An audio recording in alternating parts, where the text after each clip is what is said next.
Hello and welcome to Aliens Revealed Live. I'm your host, Dean Caparella, here on the Paranormal UK radio network.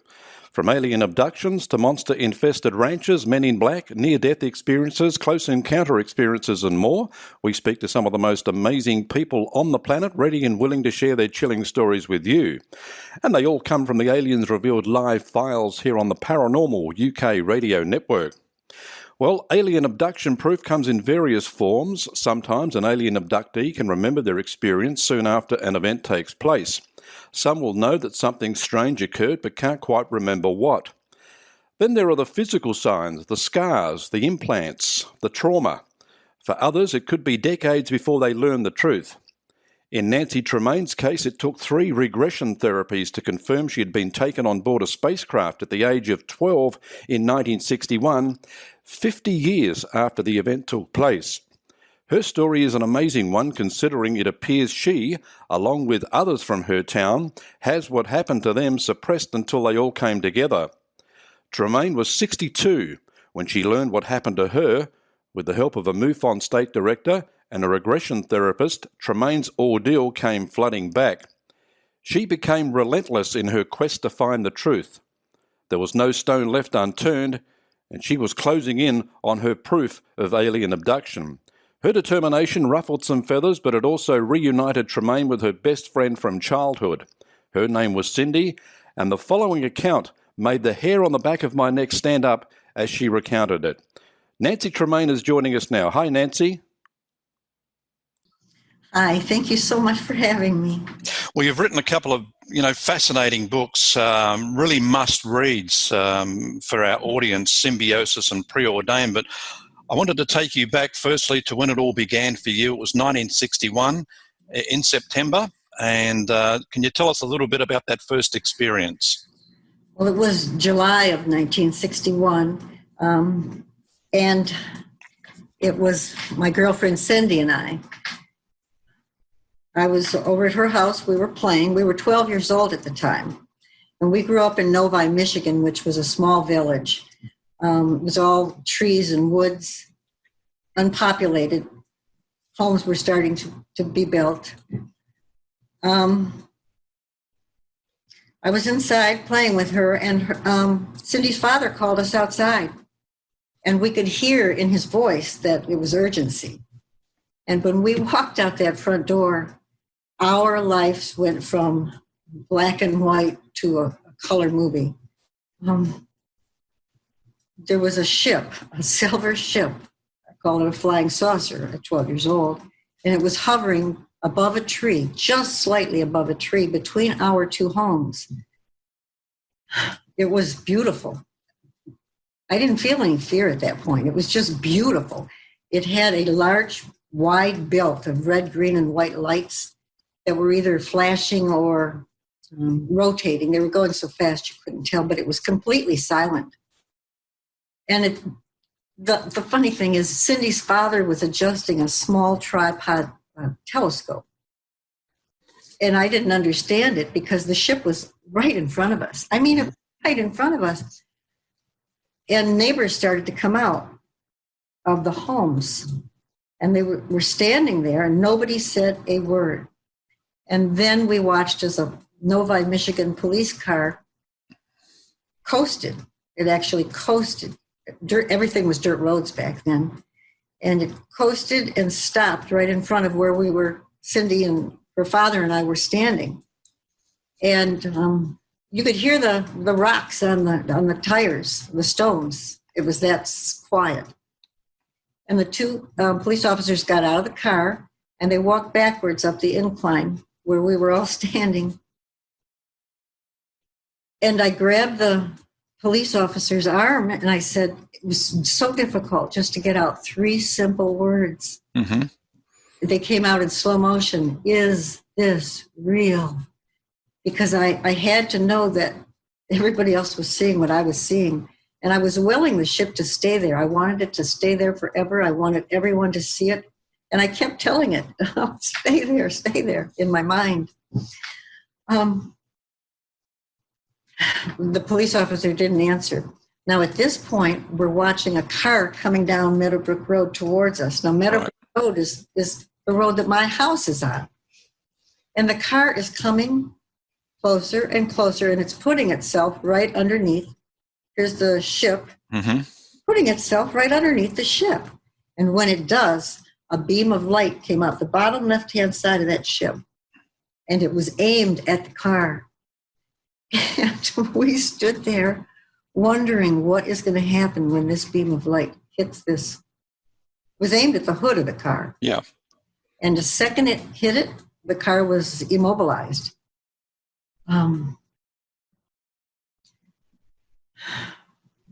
I started jumping up and down at this point. I was a mild hysteria, whatever it was.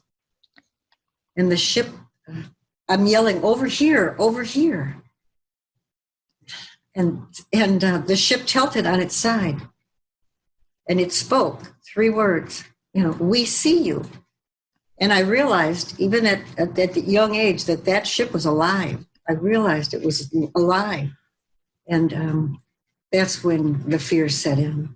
And I again grabbed the police officer and I said, do something. And then it jumps from that moment. I was never allowed out past dusk. My father was very strict. And it jumps from that moment to I was home with my dad, and he was kneeling on the kitchen floor holding me and telling me that I was home and that I was safe and that he loved me. And I couldn't understand why it was dark. It was getting dark out. The door was open to the kitchen and I could see. And my dad would never have let me be. I was 10 to 9. I looked at the clock on the stove. It was 10 minutes to 9. He would never have let me be out at that time. And I called my mother. She was working. And my dad said I could call her. And she said, I know. I've had several customers come in the store and they saw it. And I was silenced that night. I mean silenced. My father shook me and told me that I was never to speak.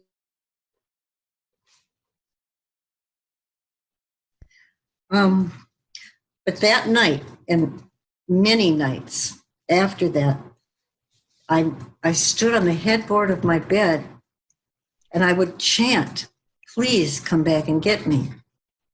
Why would I say that? And who was I asking to come back and get me? Did you experience missing time during that event?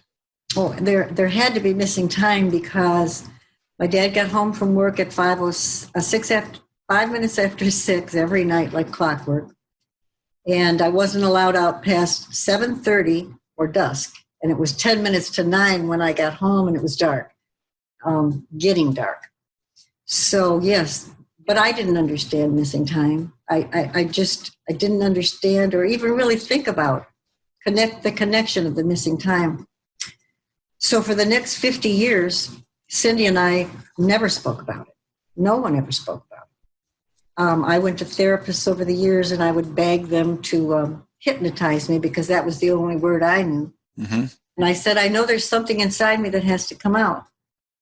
And I knew it was connected to a burning sensation that I would get to my nose. And every time that burning sensation would come to my nose every year or two, I would try to grab it because I knew the memories were right there and they were gone that quick. Anyways, the therapist would just give me a new medication. Do you think you were taken on board the craft that night? Well, I know I was, and so was Cindy, but we didn't know that. For 50 years, we didn't know that. All we knew, and we never spoke about it, even with each other, was we remembered the police and we remembered the ship and the beam of light immobilized the car. We remembered all of that. So yeah, we were taken aboard. It was an intrusive abduction. And former police chief Begall, I have to fast forward to September 1st, 2011, when I awakened. And I awakened by the word ufology. I saw it on the computer. Ufology. I thought, you mean there are actually people that study this? So he was a former MUFON state director. So I knew I could trust him, or I was ready, programmed to awaken. And I sent him an email telling him I might have a story he'd be interested in. And he called me immediately. And he said, tell me. And I said, I can't do that. I haven't spoken about it for 50 years. I explained that I did draw a picture of it every year or so, of the ship and the police. And then I would quickly throw it away, but I did that for my sanity. Well, he asked me to meet him, and I met him a couple days later, and he asked me to draw what I'd been drawing all those years. And he discussed why it was light to dark, and he asked me if I wondered if there was anything more to it than I had thought.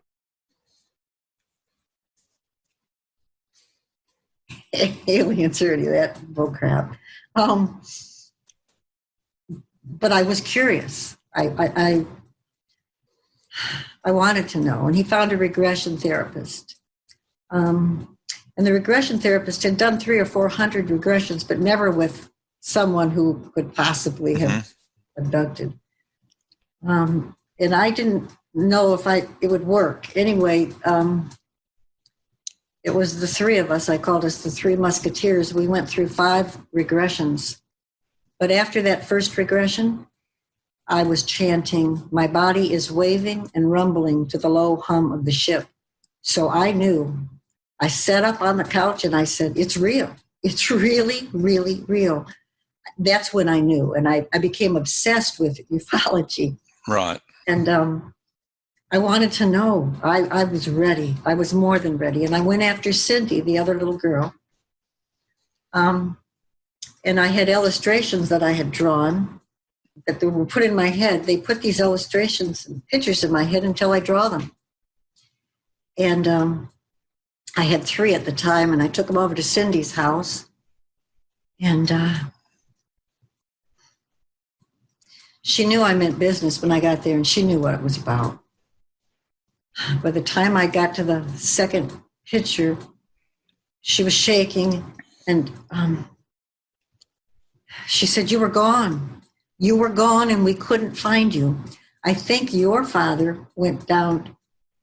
My father went down to talk to your father, or he called your father.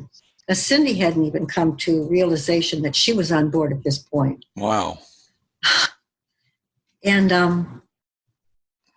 from 2011 to 2015, we shared, and I recorded many of our phone calls, and we shared our memories. And it was amazing, the things that we remembered together. And then the following month of October of 2011, the former police chief of Novi, Michigan awakened. So we all awakened within a month, 1 month period, and all of our memories. And the police chief said, I hadn't thought about that in years. Well, I believe we were all programmed not to think about it. Right. Speak about it. Could you give us like an example of, say, after the first regression therapy, what you remembered?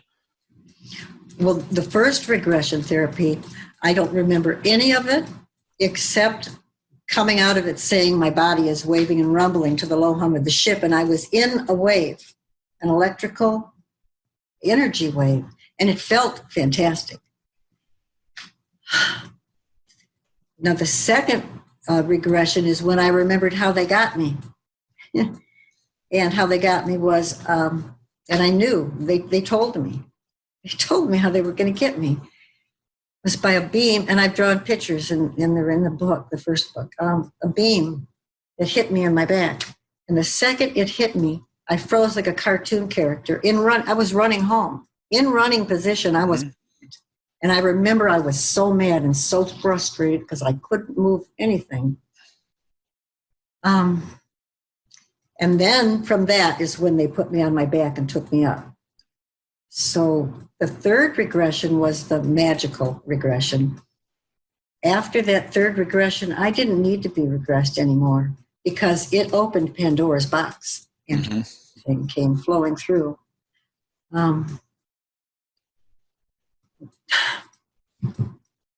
Everything started coming through, all the memories of what happened on board and Cindy. And Were they painful memories? well, yes, only because I perceived them that way. What happened was Cindy was placed in a clear cylindrical tube suspended above me. And the reason she was on board was because I wouldn't stop. I said, get Cindy too. I don't want to be alone. I don't want to be alone. So they had brought her on board to appease me. And they took a needle, there were the grays, and they put the needle in my navel. And I remembered that it was extremely painful and crying. And I remember the one gray saying to me, looking me in the eyes and saying, we're going to do what we're going to do. And then we're going to let you'll go home and you're safe and you'll be home. So I relented at that point. I just, I realized there was nothing I could do. Mm-hmm. But after they were done, there was a nice one who helped me get dressed, and she was the only female on board. And she babied me. And she walked me back to and I called him the pilot, who looked just like anyone's father. And I was mad. I was a 12-year-old kid, and I was pissed. And I said, Mister, why did you let them hurt me? And he said, your pain was perceived. Then I was even more furious because he was telling me that it really didn't happen. Was he alien or human? Well, later I would find out, after my third regression, that he was alien. But he had shown himself as human so not to frighten me. Right. But he told me to find the positive in everything. Through love, we are able to find the positive in every perception. So after the third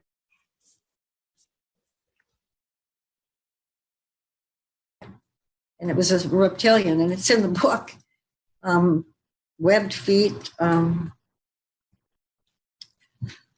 scales. He was wearing a cape.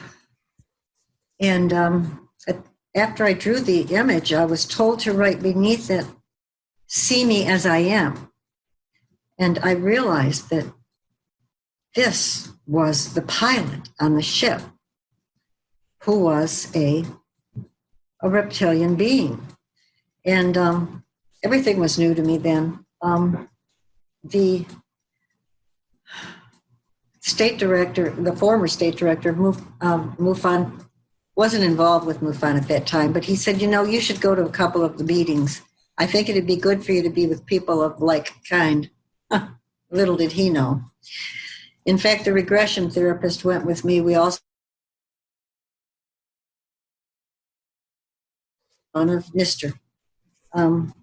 They would tell me how awful reptilians are. They eat babies, the whole Ike thing. Mm-hmm. And I thought, you have no idea. You're not even experiencers with reptilians. And it got to the point where I realized that they didn't believe me.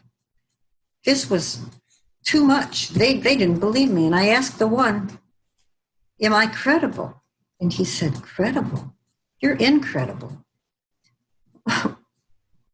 We don't even have a place to put your stories. We don't even have a frame of reference for your stories.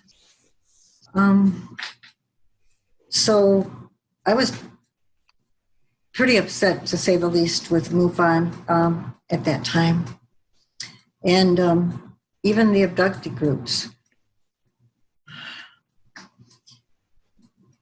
I want to say how hard it is to come out as an experiencer. Mm-hmm. Especially when you're trying to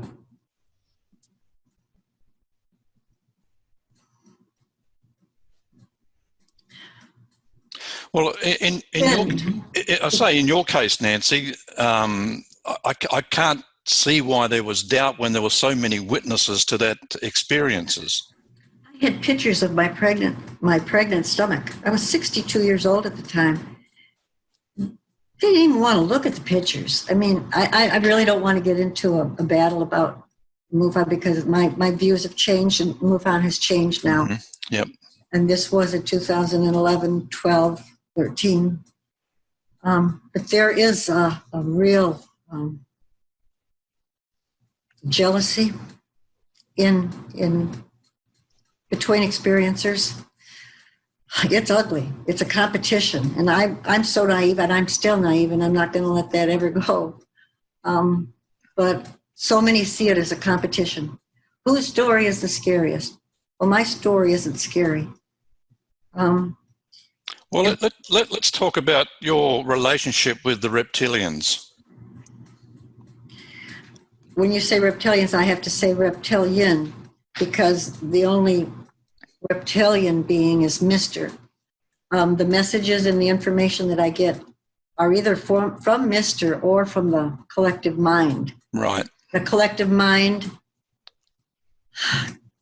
I believe it's a collection of not only the reptilian beings, but other species. And they're the grays, the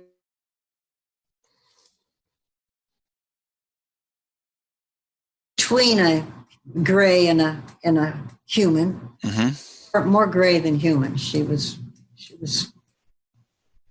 alien looking. And then the angelic beings that I have encountered, that was in 2015. And that was Mr. had, I had tapped into Mr. and we had gone on board ship, and I understood that it was the lower level of the ship.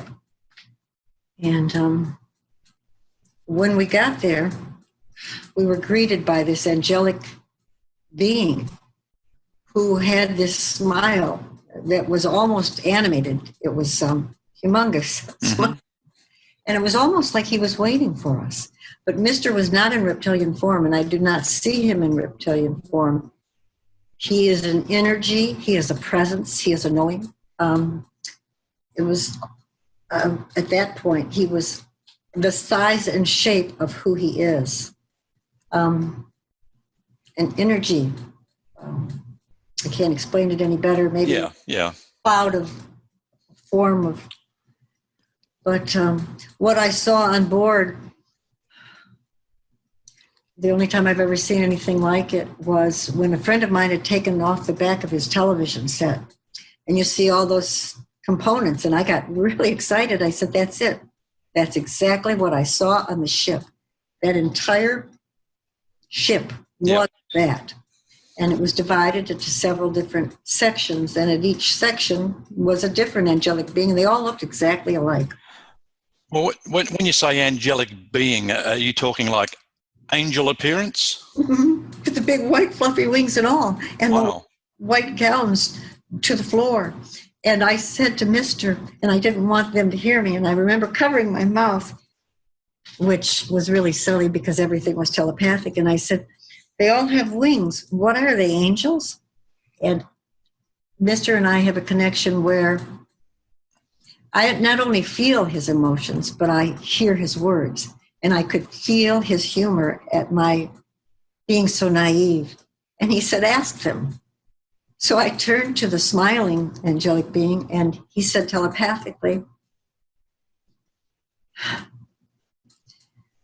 we are here to help save the planet. We are benevolent beings here to help save the planet. If this makes us angels, then we are. So I believe that I had perceived them to be angelic beings because of the love that I felt in that room, in the buzzing, the electrical buzzing of energy, all love.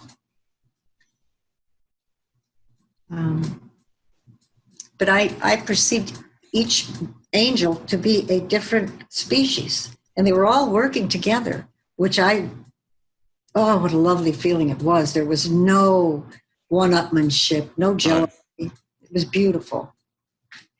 Okay. Well, you decided to write your second book, Preordained. Why did you decide to write the book? Well, I had to because too much was going on.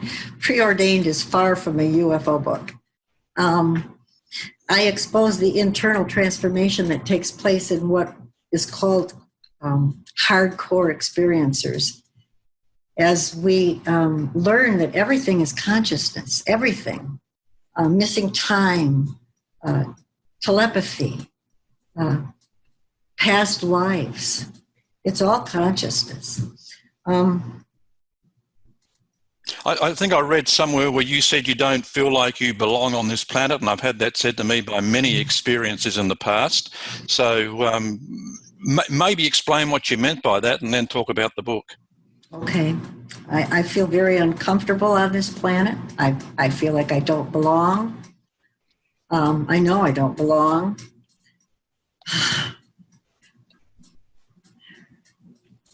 And I have trouble being around humans for any length of time because they drain me. They drain me.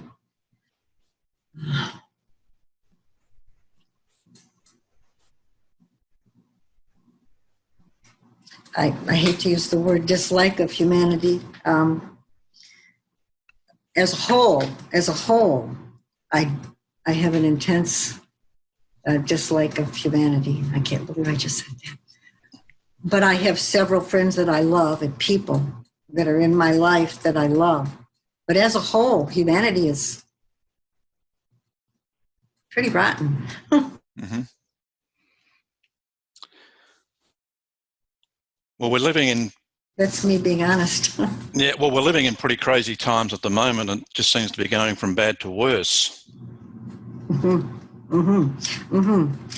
Yeah. This is where I think I find all the positive in the COVID. I am, like Mr. told me, to find the positive in every negative. This is a time now where animals are coming out that have never been out. They're taking their space that we've taken away from them. Wow.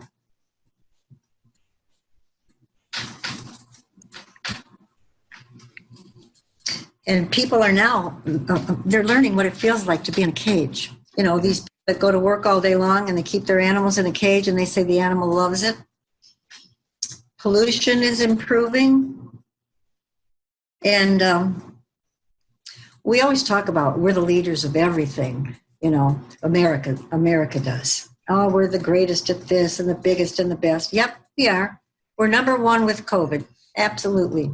Number one with Corona. Pollution is improving. Mother Nature has, it's like a self-cleaning oven. And humanity is learning to appreciate the smallest things like toilet paper. So we have to, there is positive, and I understand it. It's hard for everyone. But I think this is Mother Nature's way of saying, wake up, pay attention, respect me, show me some respect. Yeah.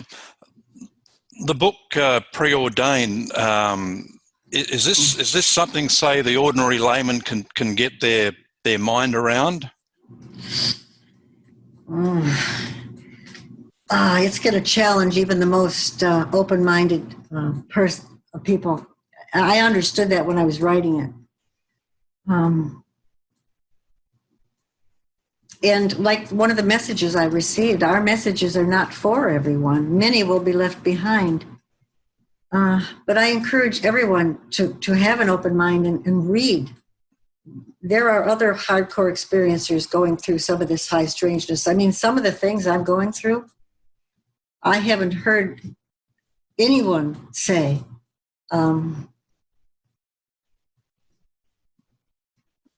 Yeah, I've been on quite a ride. But I think that the longer that you are an experiencer and the more open-minded you are, and I live alone, I'm a hermit. So I'm the perfect victim, if you want to call it that, because it's just me and my cat. Even when I wasn't in lockdown, I spent most of my life in my apartment. I venture out and go partying with my cousin, once a month. That's my big Yahoo. But I'm a homebody. Well, talk about the mental boggle point. Is that the premise of preordained? Yes, it is the point when even the most open-minded are unable to accept any more information. They just can't accept any more information. So the brain snaps back like a rubber band effect to what is more comfortable.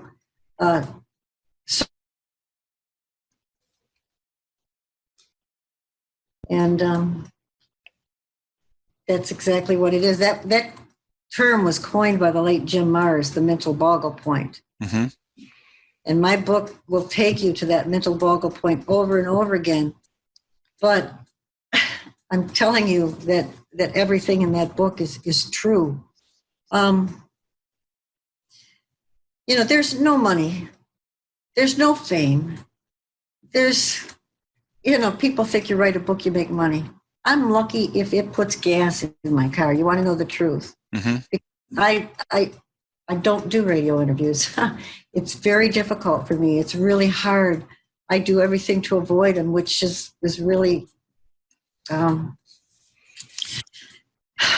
that's why we appreciate you giving your time with us today.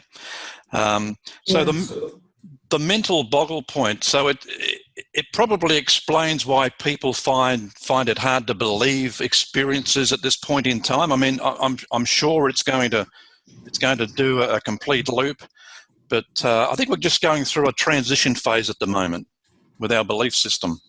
Well, I've lost a lot of family, a lot of friends. I was sick of going to family events where I would bring up I was going to do a radio interview and I could see them kicking each other under the damn table. I don't miss them. I really don't. It was very painful at first because I wanted everyone to believe me. I wanted to be validated. I don't need that anymore. I'm 70 years old. I've nothing to gain by telling you what I'm telling you and telling the world and sharing. My mission is to help others lose the fear, to come forward with their stories. And that is my mission, and that's what I'm trying to do. Right. So you had a couple of very important visions too. One you called the universal vision, and then one called the words of heed vision. What were they about? We'll start with the good one, the universal vision of 2015. It's more than a vision. I was actually experiencing this. I am standing amid all these different ships and orbs and rods of different colors. It's beautiful. And the sky is lit up. And the only emotions and things, I'm saying thank you and gratitude. It's just a feeling of gratitude. And I'm told that this is how they travel. They travel as ships, rods, and orbs of all different colors, shapes, and sizes. And they are sending and receiving antennas. And I connect it with one of the messages that I received from them. And I have a picture that I've drawn of that vision also. I drew that vision. And I was told by a researcher named Ann Eller that this was a universal vision, and she had spoken to many experiencers who had seen this exact same thing. And I attached that vision with that message that I've received, many will be left behind. Does that kind of indicates that something's headed our way? That is the feeling that I got, and it was for experiencers and believers and the awakened ones, that we are in the process now leaving this dimension. And as we rise and leave Earth with its dense negative energy, this is what's happening right now. Mm-hmm. I feel myself separating from so many. Now to the bad. 2016, October. they kept putting this vision in my head, and they wouldn't stop over and over again. And in the top half, right here, is Putin.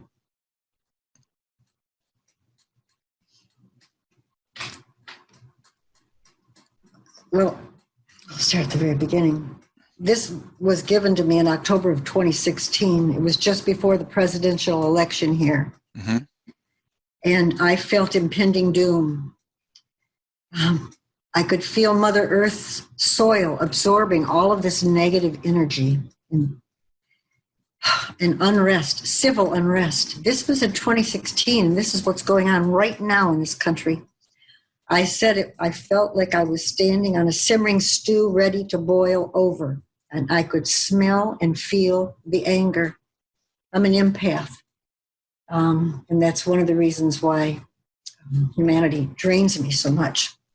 But the image of Putin gazing down pompously and smugly on Americans as we run in every direction, we are vulnerable and we are in a state of panic.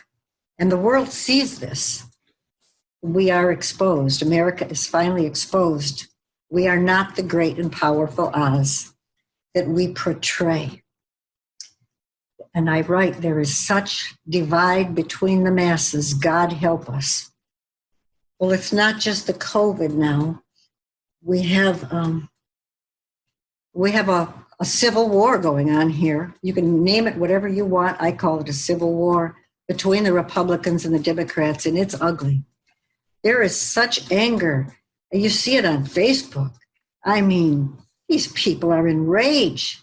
And this is one of the things that the reptilians, this is one of the reasons they're here, is upgrading the DNA and removing the emotions of anger, rage, and hatred. And they are replacing the emotion of empathy, which has waned by 40%. There was a study, I've really been into this. There are several studies on empathy done. One by Dr. Sarah Conrath, who did a study with over 14,000 students, college students, to find that empathy has waned 40%. Is there a reason for that?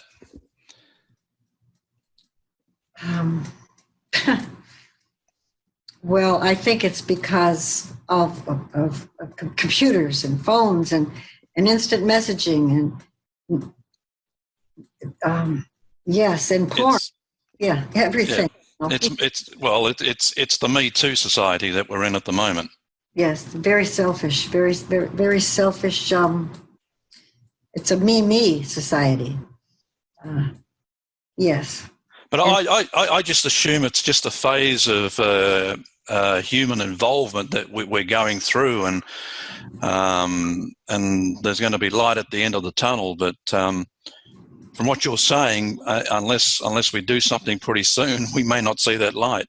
Well, that's what they're doing. Yeah, absolutely. Yes, they had to, because humanity cannot survive without empathy. You know, even rats have empathy. Even rats have empathy.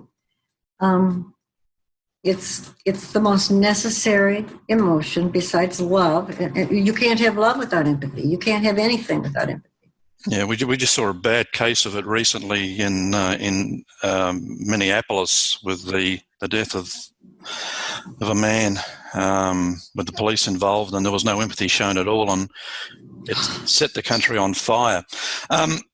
Nancy, I just wanted to talk about the reptilian, but more so the fact, so since your contact experiences, are you aware of how many other races are actually out there observing us?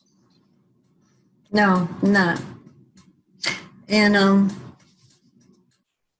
I really don't do research on that.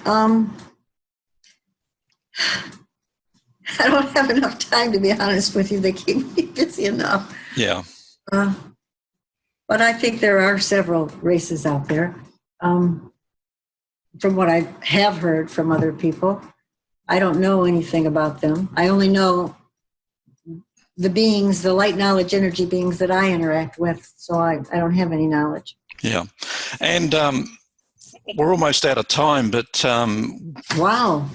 we've spoken a lot with many of our guests about disclosure and full disclosure in particular, and I believe there's a form of very, very soft disclosure going on now, and especially amongst the experiences. But have you got any thoughts on full disclosure? From what you're saying, there's no way we're ready.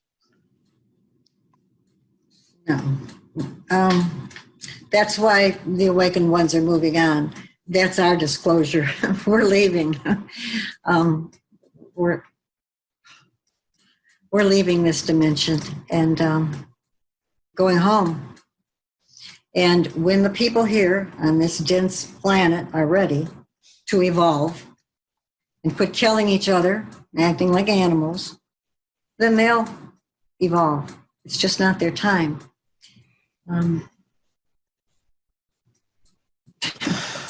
I just before we close it up, there was one other thing that you mentioned in the book.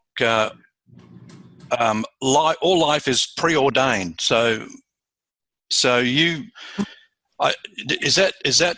I was told this the other day, that you get to choose where you want to go. Oh, you mean choosing our life? Yeah. Yes. Oh, absolutely. Yes.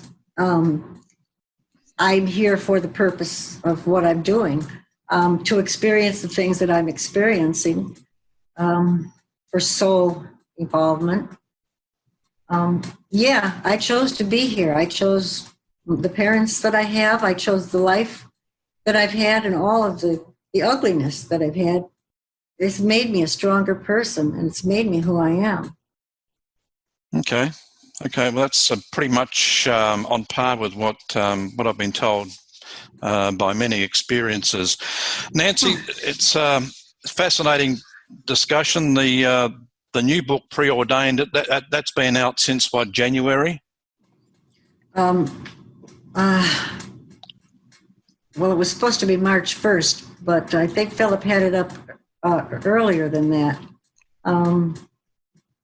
And it's available. Yeah, it's available on Amazon. Amazon and all good bookstores, if they still exist, but definitely online you can pick up a copy of Preordained. And in fact, if you haven't, before you read Preordained, I would suggest you perhaps read Symbiosis first.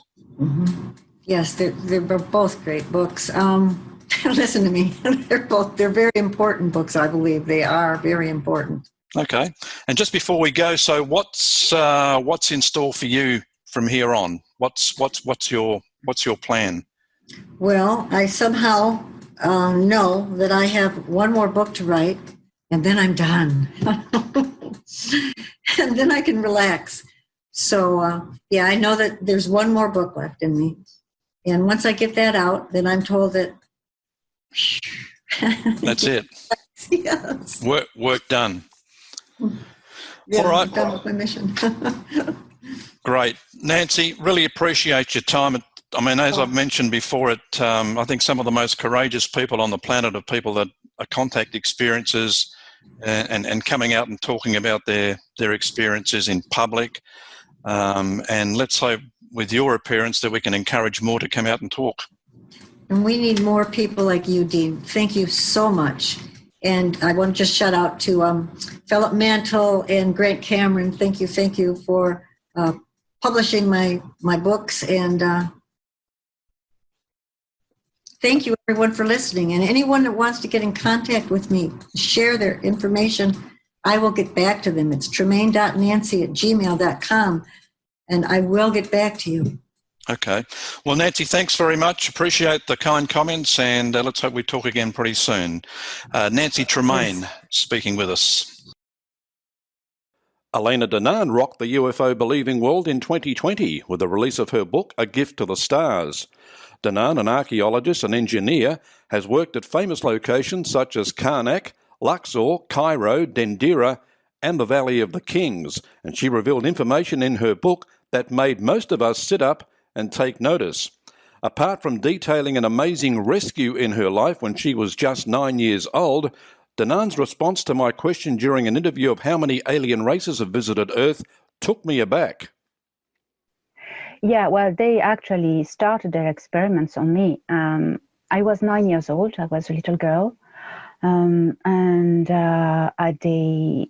they put an implant in my head, and they put something in my belly as well. And at the moment, just when they had finished putting this stuff, they were going to do other stuff. I don't know. They were touching other instruments. There was a big noise, and all the structure was trembling and vibrating, and there was like sounds of explosions or something like that, and voices of men. There was a door, and voices of men shouting behind this door. And in fact, I was in a room. It was very cold, and I was paralyzed on this narrow metallic table, and they were all around me. So there was one who was what I can get. He was one Zeta Gray. He was like a real Zeta Gray, a real person, and the other ones, there were, I think, 4. They were like clones or synthetic lives, but they were looking like Zeta Grays, but they were like, I suppose, helpers or like that. So yeah, the door exploded, and the 2 men in spacesuit came in. I couldn't see their faces first because they had helmets. And it was, I was terrified. I was not only terrified and traumatized by what I was going through, but then this happened. So it was even more terrifying because I was paralyzed. I couldn't move. So the Gray, which was the leader, I suppose, was start not to shout, to communicate with the other ones, because they seem to communicate by telepathy, but he then made sounds like he was panicked, like the insects. If you put a microphone to insects and you turn up the volume, kind of sound crashing a bit, like a vibration. No, it's difficult to say. Like insects. Yeah. I wouldn't know how to say that. So if I can speak easily about it, it's because I've done hypnosis to complete my memory, and hypnosis, quantum hypnosis, actually has helped me really to be able to talk about it. Otherwise, I would break in tears. Yeah. So, yeah, these 2 men came in, and one of them, they shoot at them. They had oblong tools, like it was like laser gun. It was oblong tools, and he was shooting at laser rays, and they totally obliterated the workers once, I suppose. And the one who was real individual, one of the men, he caught him by the neck and he strangled him. Wow. So, yeah. So, and that shocked me, because that's a horrible thing to see. These Zeta Grays, they are very frightening looking. But someone strangling one of them, and you see it under your eyes, it's even uglier and more scarier, because it's violent. It's terrifying. And the violence increases, and it's really terrifying. Anyway, so they untied me. I had my wrists and my ankles tied up with straps, so they removed it, and one of them took me in his arms, and I couldn't move. I could see, but I couldn't move. My nervous system was totally neutralized, and they took me quickly out of this room, and then I felt like dizzy because there was a big light, like if we were teleported on another ship. Right. And suddenly, the atmosphere was totally different. It was very warm, way warmer That's the first thing that came into my mind when, and this I did did remember this by the hypnosis sessions. When they took me in this other ship, it was, the first impression was, oh my God, it's warm. That's Elena Danan. According to Elena, she has been in constant contact with her Nordic rescuers since the age of 9, and there is a program designed to alter human DNA over several generations. Her incredible story is coming up on the next episode of the Aliens Revealed Live Files, and you won't want to miss it. And thanks for being with us.